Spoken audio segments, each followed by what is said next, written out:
Eldoria प्राचीन जंगलों और ऊंचे पहाड़ों का देश, अद्वितीय सुंदरता और रहस्य का क्षेत्र था। इसके परिदृश्य प्रकृति की भव्यता का प्रमाण थे। हरे भरे जंगल जो प्राचीन रहस्यों की फुसफुसाते थे और पहाड़ जो आकाश को छूते थे। यह राजसी भूमि राजा एल्ड्रिक के दयालु शासन में थी, एक ऐसा सम्राट जिसका ज्ञान और दया दूर दूर तक जानी जाती थी।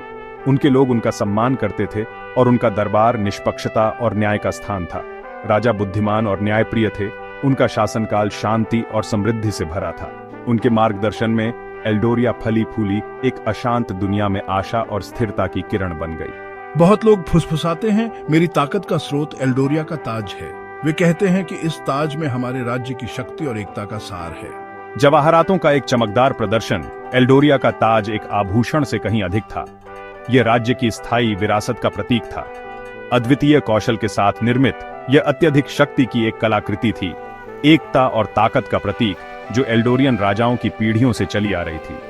इसे पहनने वाले प्रत्येक राजा को अपने लोगों की रक्षा और सेवा करने के अपने कर्तव्य की याद दिलाई जाती थी, जो आने वाली पीढ़ियों के लिए एल्डोरिया की समृद्धि सुनिश्चित करता था।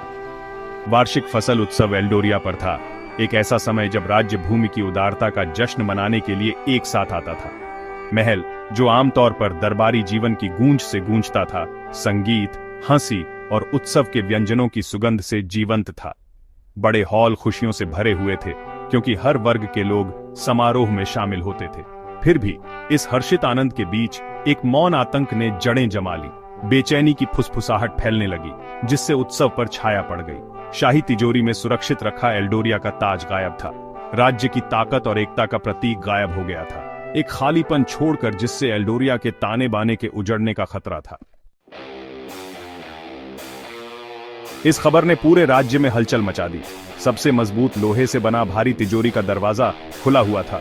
इसका जादुई ताला, जिसे अभेद्य कहा जाता था, टूटा हुआ था। इसके चारों ओर की नक्काशी अब धूल में मिल गई थी। गार्ड्स के चेहरे सफेद पड़ गए थे जब उन्होंने इस अकल्पनीय बात की पुष्टि की, एल्डोरिया का ताज चोरी हो गया था। यह खबर राजा एल्ड्रिक तक पहुंची। इस नुकसान का भार उन पर पड़ा, ताज की कीमत के लिए नहीं, बल्कि इसके महत्व के लिए, उनके राज्य की सुरक्षा और एकता के लिए। उनकी नजर अपने दरबार के चिंतित चेहरों पर पड़ी और अंत में दो लोगों पर टिक गई।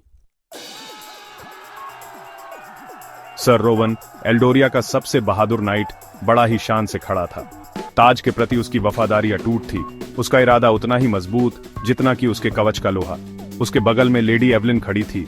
उसकी तेज बुद्धि, उसकी खूबसूरती जितनी ही मशहूर थी। उसकी नजर से कुछ भी नहीं बचता था और उसका दिमाग किसी भी तलवार से ज्यादा तेज हथियार था। ताज ढूंढना ही होगा। सर रोवन, तुम इस खोज का नेतृत्व करोगे। लेडी एवलिन, तुम्हारी चतुराई और बुद्धिमत्ता बहुमूल्य होगी। मेरे ताज को ढूंढो और अपराधियों को न्याय के कटघरे में लाओ। काम बहुत मुश्किल था। महल के पुराने पत्थरों से भी ठंडा सुराग, लेकिन रोवन और एवलिन ने एक दूसरे को देखा, अपने राजा के आदेश को पूरा करने की एक खामोश कसम। राजा के तहखाने से शुरुआत हुई। हर जगह अच्छी तरह देखा गया, हर एक संभावना पर विचार किया गया। लेडी एवलिन ने सबसे पहले देखा, टूटे हुए ताले पे एक हल्की नक्काशी, अजीब से निशान जैसे उसने पहले कभी नहीं देखे थे, मानो कोई जादू की बातें कर रहे हों। दिन रातों में बदल गए जब वे पुरानी किताबों और भूली हुई कहानियों में खो गए। उन निशानों का पता चला वे एक भूले हुए भाईचारे के थे, शैडो क्लॉक्स। चुपके से काम करने वाले और धोखा देने में माहिर, वे कभी एल्डोरिया के वफादार रक्षक थे। उनका अस्तित्व गुप्त था, लेकिन सदियों पहले एक ईर्ष्यालु राजा ने उन्हें गद्दार घोषित करके भगा दिया था। जैसे जैसे जांच आगे बढ़ी, रहस्य गहराता गया और जोखिम बढ़ता गया। जैसे ही रोहन और एवलिन ने शैडो क्लॉक्स का पीछा किया, उन्हें महल की दीवारों के भीतर एक और भी भयानक साजिश का पता चला। कुलीन घरानों में असंतोष की फुसफुसाहट, लालच और महत्वाकांक्षा से भरी उनके कानों तक पहुंची। ऐसा लग रहा था कि ताज की चोरी केवल बाहरी ताकतों का काम नहीं थी, बल्कि खुद राज्य के भीतर से विश्वासघात का एक सोची समझी साजिश थी। कई प्रमुख लोगों पर शक गिरा जिनके अपने अपने मकसद और राज थे, लेकिन एक नाम सबसे ज्यादा लिया गया, लॉर्ड रेजिनाल्ड, राजा के एक भरोसेमंद सलाहकार, जिसकी महत्वाकांक्षा उसकी धोखेबाज मुस्कान जितनी ही असीम थी। भाग 6, द ट्रेल ऑफ मलागर। यह अध्याय रोवन और एवलिन के रहस्यमय और खतरनाक सफर के बारे में है। जब वो मलागर नाम के एक आदमी का पीछा करते हैं जो बहुत ही गुप्त और अजीबोगरीब अफवाहों में घिरा हुआ है। उनकी खोज उन्हें लॉर्ड मलागर के घर ले जाती है, एक ऐसा आदमी जिसके बारे में कहा जाता है कि उसके पास पुराने जमाने की चीजें का बहुत बड़ा संग्रह है। उसका घर पत्थर और परछाई से बना एक बड़ा सा ढांचा उसकी दौलत और अजीबोगरीब शौक को दिखाता है। उनका मानना था कि मलागर के पास शैडो क्लॉक के निशानों को समझने और चोरी हुए ताज के पीछे का सच जानने की कुंजी है। पुराने जमाने की कहानियों और मना की गई किताबों का उसका ज्ञान बहुत ज्यादा था, जो उसे एक अच्छा साथी और एक खतरनाक दुश्मन दोनों बनाता था। मलागर, हमें जवाब चाहिए। रोवन की आवाज में जरूरत साफ दिख रही थी, जो हवेली के कम रोशनी वाले हॉल में गूंज रही थी। ताज, निशान, आपको क्या पता है?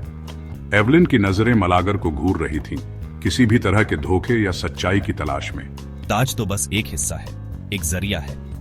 मलागर की आवाज एक फुसफुसाहट थी, जो छुपे हुए ज्ञान और अनकहे डर से भरी हुई थी। मुलाकात छोटी और खतरनाक थी। तनाव अपने चरम पर पहुंच गया था और हवा में हिंसा का खतरा मंडरा रहा था। मलागर, जो बीते हुए कल में खोया हुआ एक आदमी था, एक अजीब सी चमकती हुई ऊर्जा वाले खंजर से उन पर हमला कर दिया। उसकी आंखें बेबसी से भरी हुई, पागलपन की कगार पर एक दिमाग को दर्शा रही थीं। रोवन अपनी तेज प्रतिक्रिया से उसे निहत्था करने में कामयाब रहा, लेकिन इससे पहले कि मलागर अपने आखिरी रहस्यमय शब्द कह पाता, खंजर जमीन पर गिर पड़ा। उसकी भयानक चमक उतनी ही तेजी से गायब हो गई जितनी तेजी से वो दिखाई दी थी। वो गिर पड़ा, उसका चेहरा डर और दर्द से भरा हुआ था। रोवन और एवलिन को जवाब से ज्यादा सवालों के साथ छोड़ गया। शैडो क्लॉक का रहस्य गहरा गया और आगे का रास्ता और भी अनिश्चित होता गया। 7वां भाग, बीते हुए कल के खंडहर। सुरागों का पीछा करते हुए रोवन और एवलिन खुद को फुसफुसाते जंगल के किनारे पर पाते हैं, जहां पुराने एल्डोरिया के खंडहर हैं। हवा में एक अजीब सी खामोशी छाई हुई थी, बस उनके पैरों के नीचे पत्तों की सरसराहट की आवाज आ रही थी। यहीं पर टूटते पत्थरों और उगे हुए रास्तों के बीच उनका सामना असली चोर से हुआ, लॉर्ड रेजिनाल्ड। रेजिनाल्ड, तो ये सब तुम ही कर रहे थे? बिल्कुल लेडी एवलिन, ताज, ये सारा हाहाकार, ये सब मेरी योजना का हिस्सा था। वो कुछ ढके हुए लोगों के बीच खड़ा था। चुराया हुआ ताज उसके हाथ में खतरनाक तरीके से चमक रहा था। उसका चेहरा, जो आमतौर पर एक प्यारी सी मुस्कान से सजा होता था, जीत और द्वेष के नकाब में बदल गया था। भाग 8, गद्दारी की कीमत। देखो प्यारे दोस्तों, एल्डोरिया की ताकत उसकी एकता नहीं, उसकी फूट है। ताज बस एक जरिया था, एक निशानी जिसका फायदा उठाया जा सके। उसने बरसों से इसकी योजना बनाई थी, शैडो क्लॉक्स को अपनी बड़ी योजना में मोहरे की तरह इस्तेमाल करके ताज हड़पने के लिए। एक भयंकर लड़ाई हुई, तलवारों की खनक खंडहरों में गूंज रही थी। रोवन गुस्से और वफादारी से भरा 10 आदमियों के बराबर लड़ा। एवलिन ने अपनी चतुराई और फुर्ती से अपने विरोधियों को चकमा दिया। सोची समझी चाल से उनके हथियार छीन लिए। आखिरकार एक तेज चाल से रोवन ने रेजिनाल्ड को निहत्था कर दिया। चुराया हुआ ताज उसकी पकड़ से दूर लुढ़क गया। बस हो गया रेजिनाल्ड, तुम्हारी गद्दारी यहीं खत्म होती है। भाग 9, परछाइयां रहती हैं। एल्डोरिया के दिल में, जहां परछाइयां राज की बातें करती थीं और हवा तनाव से भरी थी, विश्वासघात और मुक्ति की एक कहानी सामने आई। राजा एल्ड्रिक अपने रक्षकों के साथ पहुंचे। उनका चेहरा राहत और गुस्से से भरा हुआ था जब उन्होंने रेजिनाल्ड के विश्वासघात को देखा। कभी भरोसेमंद सलाहकार राजगद्दी के खिलाफ हो गया था, महल के अंधेरे कोनों में साजिश रच रहा था। रेजिनाल्ड, तुमने राजगद्दी और अपनी प्रजा के साथ विश्वासघात किया है। तुम्हारे कार्यों ने हमारी भूमि पर अपमान और अराजकता लाई है। तुम अपने अपराधों की सजा भुगतोगे। तुम्हारे विश्वासघात का भार पीढ़ियों तक महसूस किया जाएगा। रेजिनाल्ड और उसके साथी साजिशकर्ताओं को कैद कर लिया गया। सत्ता के उनके सपने उनकी ही महत्वाकांक्षा के बोझ तले दब गए। एल्डोरिया के काल कोठरी उनके पछतावे और उनके भाग्य की ठंडी कठोर वास्तविकता से गूंज रहे थे। एल्डोरिया का ताज वापस मिल गया, राजा के सिर पर अपना सही स्थान पाया। इसकी चमक विश्वासघात के बाद आशा की किरण थी। राज्य हालांकि हिल गया था, एक बार फिर अपने पैर जमाने लगा। फिर भी बेचैनी की एक परछाई बनी रही। महल के गलियारे और भी अंधेरे लग रहे थे, अतीत की फुसफुसाहटें जोर से। शैडो क्लॉक्स, हालांकि रेजिनाल्ड की योजना में महत्वपूर्ण भूमिका निभा रहे थे, एक रहस्य बने रहे। उनकी उपस्थिति खेल में अनदेखी ताकतों की निरंतर याद दिलाती थी। उनके असली मकसद, उनकी अचानक फिर से उपस्थिति, एक रहस्य बनी रही। क्या वे सिर्फ मोहरे थे या उनकी कोई बड़ी योजना थी?